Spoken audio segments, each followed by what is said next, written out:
Você viu uma história do Emicida, que ele tinha dificuldade em matemática e aí ele desenhava e a professora fez uma história em quadrinhos da legal, matemática para ensinar para ele. Quem Uhum. estiver assistindo aí, depois pesquisa essa história na internet que é bem interessante. Então, olha quanto amor tem nisso da professora. Sim. Não é papel dela. Ela não tem que fazer quadrinho, ela tem que dar aula de matemática. Mas ela fala assim, é por aqui que acessa? Tem uma portinha que aqui acessa? Eu vou acessar, porque eu não quero ver esse menino mal, esse menino repetindo de uma coisa que ele não tá entendendo. E a matemática, por mais que a matemática seja exata, ok? Imagina quanto que você não tem que imaginar a divisão, Sim, o vetor, a força, quando tá lá aula de física, uma força é aplicada, e você fala, cara, o que é uma força? Tem um professor, o Miguel Nicoleles, é um maior neurocientista brasileiro, né? O Nicoleles, na abertura da Copa aqui do Brasil, em 2014, ele fez aquele exoesqueleto. Ele colocou uma pessoa paraplégica dentro de um robô, né? Sei, eu já vi. E a pessoa pensando, ela entrou e chutou a bola e tal. Ele fez a abertura da Copa aqui.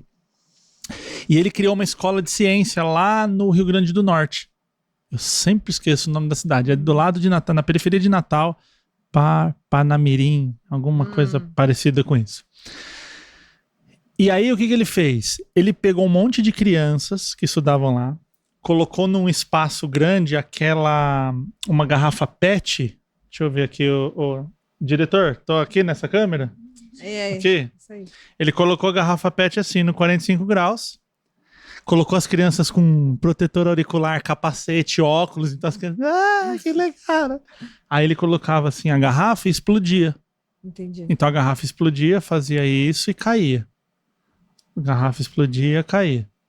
Entenderam que quando a gente explode aqui, se eu explodo mais forte, ela vai mais longe. Esse movimento fica mais longe. Bota todo mundo na sala e ensina parábola, equação de segundo grau, a tal da Bhaskara que todo mundo, né? Nossa, mas aí o moleque tá vendo aquilo acontecer. Sim. Falando, mano, é verdade. Se você quiser jogar a garrafa lá naquela parede, o que você tem que fazer? Tem que aplicar mais força aqui, tem que direcionar esse ângulo. Muito bom. Então se eu direciono assim, assim não vai, que aí ele sobe e desce. Então até tem um limite. Então é no aprendizado. E aí ele conta que falou pra uma criança lá, falou assim, e aí, tá gostando da escola? Ela falou, aqui não é escola, aqui é legal. Olha, porque tem uma visão, né? Percepção de que escola é chato, que é maçante, que tem que ficar decorando, esse tipo de coisa. Mas pior que é mesmo. Até a questão eu sempre falava isso, a questão das cadeiras uma atrás da outra, assim. Depois eu fui estudar em um colégio, mas eu saí do colégio particular, fui pro público, né, nos últimos anos. E no público a gente podia fazer, assim, o que a gente quisesse dentro da sala. A gente pegava as cadeiras, fazia em círculo, e o professor dava aula, assim, era super dinâmica, era mais gostoso. Mas agora voltando aos crimes. Vamos falar dos adolescentes. Parte boa. Criminosos. Mas muito interessante todos esses temas que a gente está conversando. Eu acho que agora vai começar o episódio. Agora vai Você que está assistindo, agora que a gente vai começar. Isso aqui foi uma introdução. Uma introdução excelente. Mas assim, eu queria saber os primeiros sinais de um adolescente psicopata, um adolescente que tem uma frieza.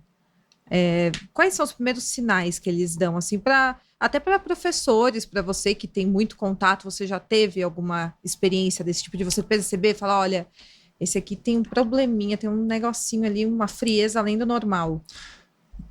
Psicopata, nunca tive acesso a falar assim, nossa, essa pessoa é psicopata. O que a gente pega muitas vezes, e vocês que falam muito sobre crime, que pesquisam, né?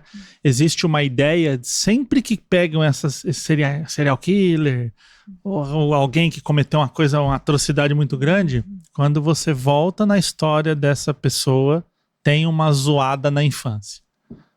Dificilmente você pega caso de criança que foi bem criada, num lar legal, e aí um momento da vida despirocou e saiu matando gente, né? Você pega essas histórias, como que é aquele cara que saiu na Netflix? Jeff Dahmer? Ah, sim, Jeff Dahmer. Que, o cara comia carne humana, essas coisas. E aí você pega, tem história de abuso, história, né? Então, assim, não que justifique cometer os atos, mas é preciso entender que existe um padrão.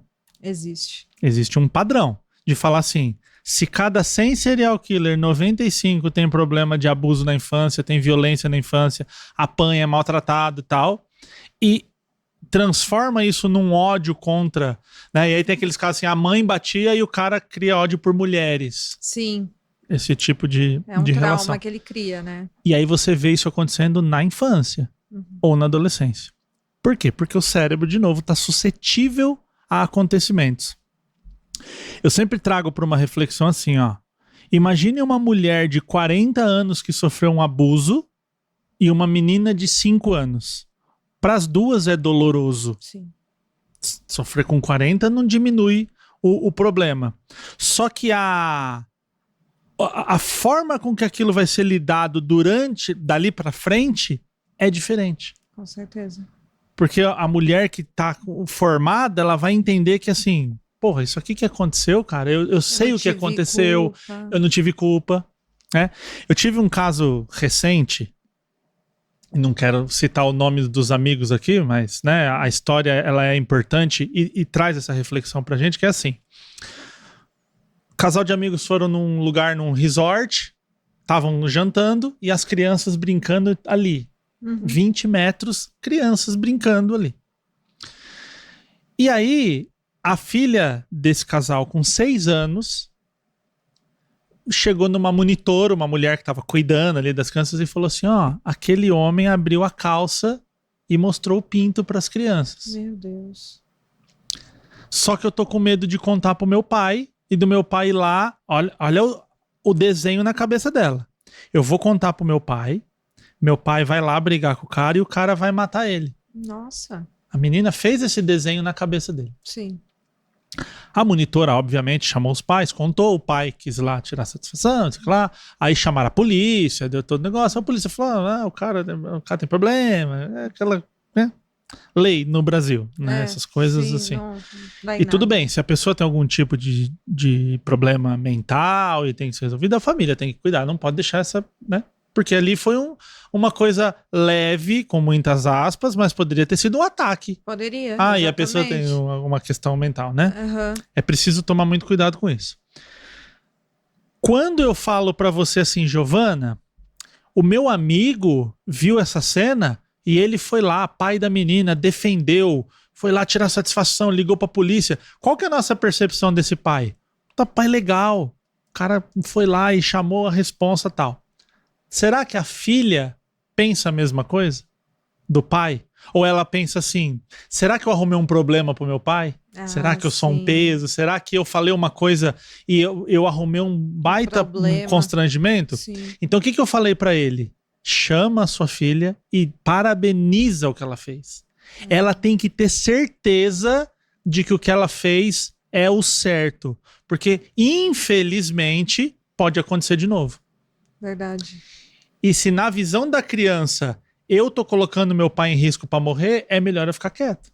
E aí, com isso, um monte de coisa pode acontecer e a criança não fala nada, Exatamente. Né? Então eles colocaram, trouxeram a menina pra uma conversa, 6 anos de idade. Nossa. E assim, ó, você fez o certo, parabéns, nunca deixe as pessoas te desrespeitarem, o que aconteceu foi grave, você foi muito corajosa, parabéns, assim, ó, carnaval mesmo. Para que ela entenda que esse tipo de coisa não pode acontecer. Só que nós estamos falando de uma família estruturada, de uma família carinhosa, de uma família que orienta. Quantas coisas dessas acontecem pelo mundo, principalmente com meninas, Sim. que elas guardam. Uma vez eu atendi uma mulher, ela tinha 65 anos. Ela queria fazer vídeo pra internet. Ela falou, William, só que eu morro de medo de imaginar que uma pessoa vai ver o meu vídeo, vai expor a minha imagem. Eu morro de medo disso. Sim. Eu já vou voltar lá na tua pergunta, tá? Pode... Tô abrindo aqui um parênteses. Sim. Eu morro de medo, me dá um pânico de saber que alguém vai olhar meu vídeo. Aí eu lá na minha teoria, eu falei, você não nasceu com isso foi aprendido, papapá, papapá. Vai voltando, vai voltando, vai voltando, vai voltando, vai voltando. Essa mulher desabou de chorar na minha frente. Desabou. Começou a chorar. E choro, cara. A gente tem uma cultura assim, não chora, né? Não, e não chora. Eu, chora. É bom, né? Solta tudo que tá aí. Esse choro não é de graça. Ele não vem do nada. Chora. Chorou, chorou, chorou, chorou, chorou. Aí ela me contou o seguinte. Quando ela tinha 5 anos, ela era do interior, assim, do Brasil. Piauí ou Ceará, algum estado do Nordeste. Ela era bem do sertão, bem pobre. E ela foi violentada pelo próprio pai. Meu Deus, que horror. 5 anos de idade. Ela não sabia, obviamente, o que tinha acontecido. Ela não sabia, mas ela começou a sentir dor e tal, e contou pra mãe. A mãe, coitada, imagina uma mulher há 60 anos atrás, no interior do Brasil, né? A mãe falou assim pra ela: não conta isso pra ninguém, porque senão vão matar seu pai. Seu pai vai ser preso e vão matar ele. Nossa. Você não pode contar isso pra ninguém. Tá bom? Tá bom. E ela não contou. Depois, adulta, foi entender tudo o que aconteceu e tal. Só que ela, naquele momento, ela criou um padrão de ideia assim: quando eu sinto algo e expresso, eu posso machucar quem eu amo. É uma frase que não faz o menor sentido para nós, adultos. Para uma criança de 5 anos faz. Com certeza. Então ela falou assim, até ela deu um depoimento muito bonito, que ela falou assim: é engraçado que agora eu descobri isso, eu quero fazer um vídeo. Assim. Olha. Tipo, não, parece que era isso, eu descobri o que era, né? Então ela falava assim: guardado, se né? eu me expuser na internet, alguém que eu amo pode morrer. Só que isso não é um pensamento consciente. Tá lá enraizado. Lembra que eu falei que o emocional faz e o racional passa pano? Sim. Então assim, então é melhor eu ficar quieto, é melhor eu não sei o quê, é melhor eu não falar. E aí começou a fazer materiais, que legal, foi uma coisa muito legal. Conseguiu desbloquear o medo. Então você vê, 60 anos arrastando isso. É triste, hein? O meu pai apanhou muito do pai dele. Meu avô batia de enxada, meu avô assim. Meu avô Deus. foi uma desgraça do mundo, foi meu avô, matou gente. O velho era... Dá pra fazer um caso dele aqui no canal. Não, muito. Meu avô matou... Tem um Que caso horror. bom de você levantar dele. É? Meu avô matou um cara com guarda-chuva. Meu Deus. Lembra aqueles guarda-chuva com ponta? O cara foi assaltar ele e ele começou a sair na porrada com o cara, porrada. O que dá pra pegar? Viu um guarda-chuva. Passou a mão no guarda-chuva, brau, enterrou no cara. Caraca. Esse é o caso. É um caso criminal. Mas meu avô era psicopata, assim mesmo. Esse é o clássico, né?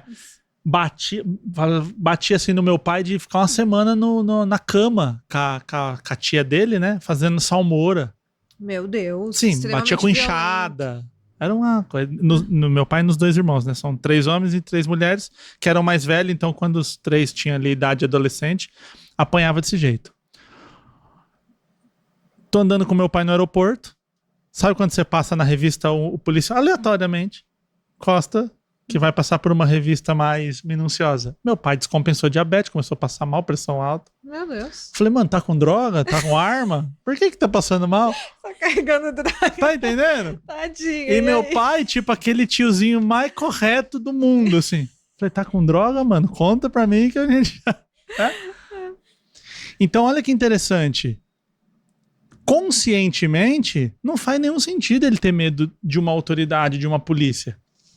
Conscientemente. Ele é um senhor idoso. Não tem nem sentido isso. Só que quem rege essa decisão não é o consciente. É um emocional, é uma coisa que está enraizada de uma história, de um porquê, de uma equivalência. Ou seja, tem emoçãozinha e tem emoçãozona. Sim.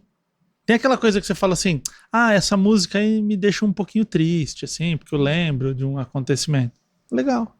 E tem uma coisa assim, é traumático. Não tem lá no filme? Não assista se você tem caso, sim, tem um disclaimer. Pra não despertar, né, nenhuma emoção guardada ali. Porque ali é muito pesado. Sim, com certeza. Né? E aí o meu pai conta que a minha avó, pra conseguir dar conta dos moleques ali, por causa desse cenário maluco, minha avó, coitadinha, analfabeta, no sertão. Meu pai nasceu em São Paulo, aqui no interior de São Paulo, mas o meu avô era do Rio Grande do Norte, levou eles tudo pra lá, pro sertãozão do Rio Grande do Norte, Angicos. Passando fome, minha avó catava pedaço de cacto, botava pra ferver, eles bebiam aquele caldo pra não morrer de fome. Meu Deus. Como que a minha avó organizava a molecada ali pra não fazer arte? A polícia vai te pegar. Ah, A polícia, se você não fizer, se você ficar fazendo bagunça, eu vou chamar a polícia. Cara, enraizou num tanto do meu pai, quando a polícia para ele, ele fica... olha, de Eu falo, tanto tá com medo. droga, irmão? Muito. Tá no tráfico, né? Com arma? Então, realmente enraiza esses traumas na pessoa. Muito.